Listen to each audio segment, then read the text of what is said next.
Okay, it feels like it's getting serious, right? When we talk about the impending municipal election. Summer's over, let's face it. I know it's still technically going on, but it seems like we're less than 2 months away from the next municipal election here in the city and all your towns and villages in Quebec, actually. So it seems like things are getting for real. We're seeing more and more announcements come from the mayoral candidates.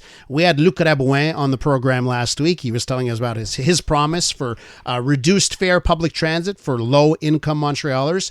Today, we're joined in studio by Soraya Martinez Ferrada, who's a leader of Ensemble at Montreal, of course, running for mayor, because it's just a flurry of announcements that are happening. So, Madame Martinez Ferrada, welcome back to our studios and to the show. Thank you for having me.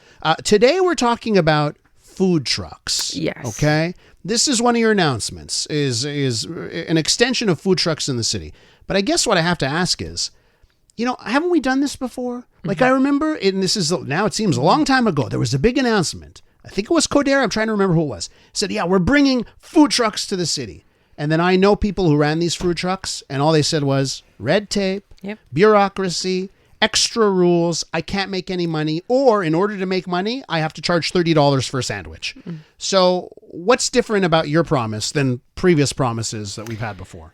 Well, I even talked about food truck even before the Nicodère because I was working with Louis Ariel at the time at the opposition. And we worked with Room 78, Gael, around the fact that we needed to change the bylaws in the city in order to allow food trucks. Because when you travel around the world, we're so, we see it on the streets in every city in the world, Mexico, Singapore, or whatever.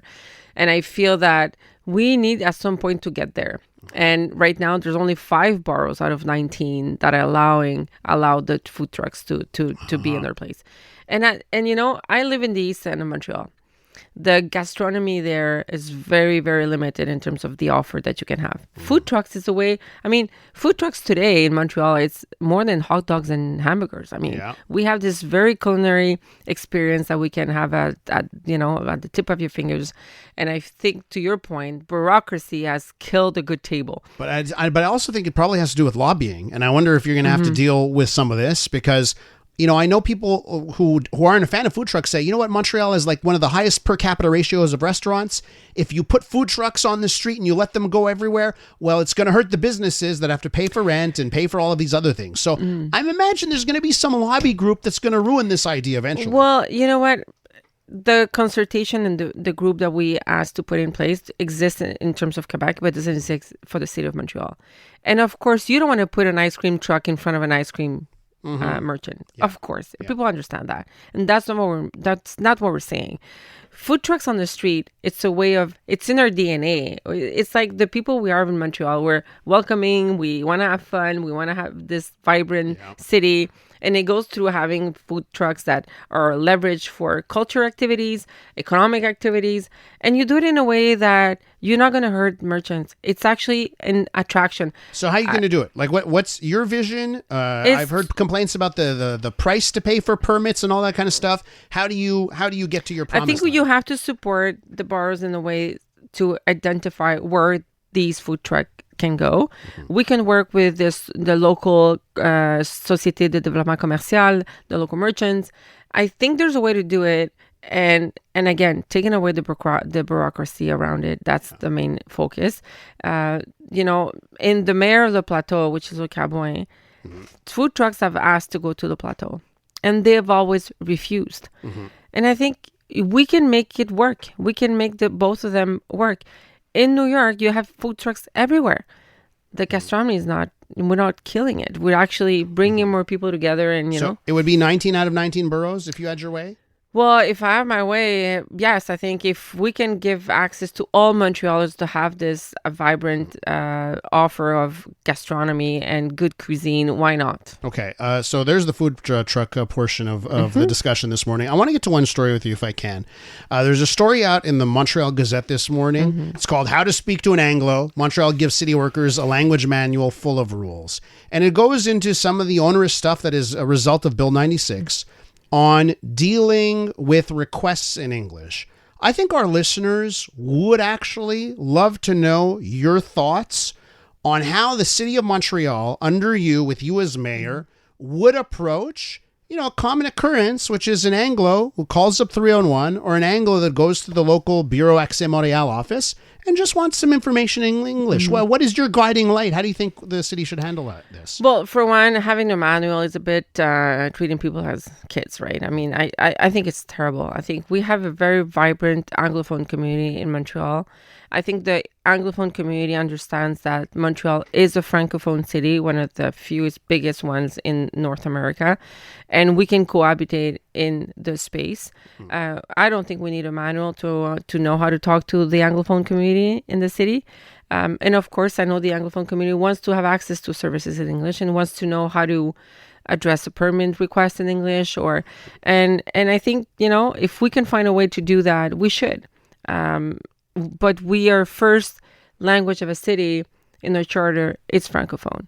But does that mean that Anglophone community don't have access to the service that they need in their language? I think we have to find a way to do it. So do you think, with you as mayor, because there's still Bill 96. Bill 96 is the law of the land. But do you think with you as mayor, you would be able to still work within Bill 96, but be more open than perhaps the current administration or what Projet Montréal would promise? I think we have to find a path. We have to find a path, but you understand that we, the city, we're the kids of Quebec. We have to listen to the parent that gives you a bylaw, which is 96, and we have to apply it. That's our own obligation by law. That's what we have to do. But I think we can find a path where the community feels not threatened and feels understood and feels valorisé. You have to valued. Sorry. And I think we have to find a path to do that. Let me ask, because I've heard the opposite argument that actually this type of handbook could be a good thing because it puts it in black and white for city employees. Yes, you can offer service in English. So do you view, because I know you said you don't like the fact that there's a handbook here, but do you think there's clarification that's needed? Yes, because I think in some way you don't have to go above what the law is asking you to do.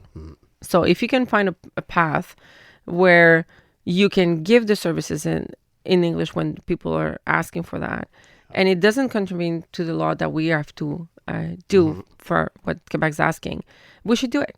Again, I think, the community feels threatened, but it doesn't feel threatened because the Anglophone, the English is not going to disappear. You know that. We know that.